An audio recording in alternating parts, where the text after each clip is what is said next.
it's Go Bunny, and this is Momodora 4. Now, if like me, you were raised on RPGs and platformers, this metroidvania game is one I highly recommend, and it definitely stands out from the multitudes of similar games you can find on Steam.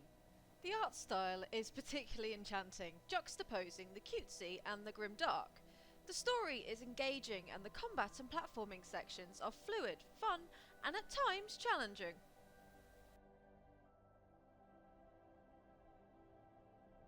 On a very basic level, this is how I experienced the game.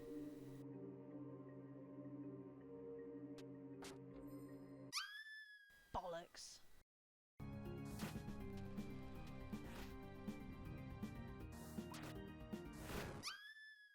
Fuck you! Aw, it's so cute.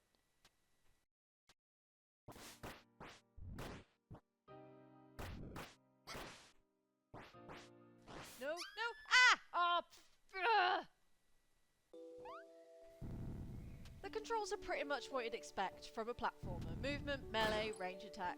There are no weapon drops in the game, however. The onus instead is on buffs, such as a passive flame augment to your melee weapon, or a frenzy when your HP is low, or something that's actively triggered by the player, the latter usually having a finite number of charges.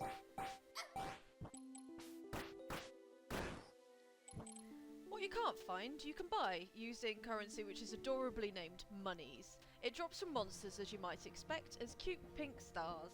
Now, infuriatingly, for me at least, spenders are sporadically placed around the map, and they don't have a generic item list, so hint, if you spot something that you want but you can't yet afford, make a note of where it is, because the poison arrow vendor is forever lost to me.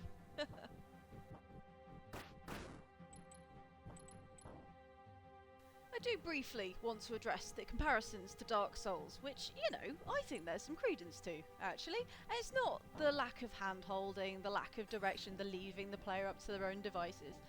It's more how the story's presented. If you don't talk to the NPCs, if you don't read the flavour text on the items, you miss out on most of the story, which is brilliant. You know, you could quite happily bounce through the entire game, destroy the last boss, and that would be it. Which for me is the biggest thing if you're going to compare it to a Dark Souls game. And I must confess, it really helped keep me intrigued. Speaking of the last boss, word to the wise, this game has a good end and a bad end. Now, the thing that triggers the difference between the two certainly wasn't immediately obvious to me. Probably won't be for newcomers to this series, though, you know, if you're an old hand at these things, it might be more obvious. So keep an eye out for that. Also, the animation. Oh, the animation. Now, I have a serious hard-on for retro-style games. When I was growing up, I had a crap computer compared to everybody else. I mean, it was an Amstrad. I loved it. But I grew up playing stuff like Kiran Deer and Prince of Persia, and there's something about the movement of the characters and the NPCs in this game which really reminds me of that. They've captured it incredibly well.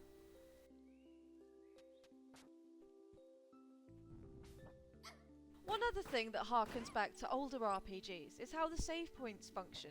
They also recharge your HP and the consumable items that I mentioned earlier, a lot like an Asuna fountain or a tent from the Final Fantasy series.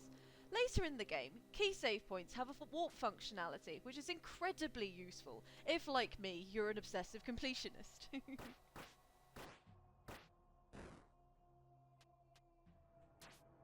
If the idea of easily rechargeable health and health potions, or flowers as they actually are, all sounds a bit too easy, fear not!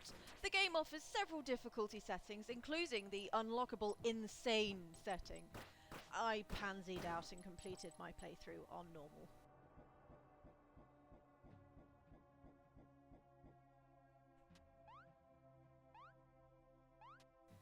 This game is available on Steam. Personally, I bought the soundtrack as well because it's amazingly atmospheric. You can also get this game from itch.io. I will put the links in the description. Incidentally, on itch.io you can also get the first 2 games for free, and the third at a much lower price than you can on Steam. And they've also got an adorable looking game about a bunny girl samurai, which of course I absolutely love, and I will probably be doing a let's play of later on.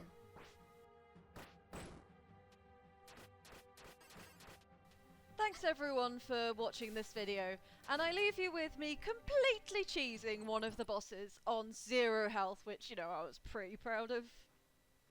So that's see you later, until next time, and enjoy!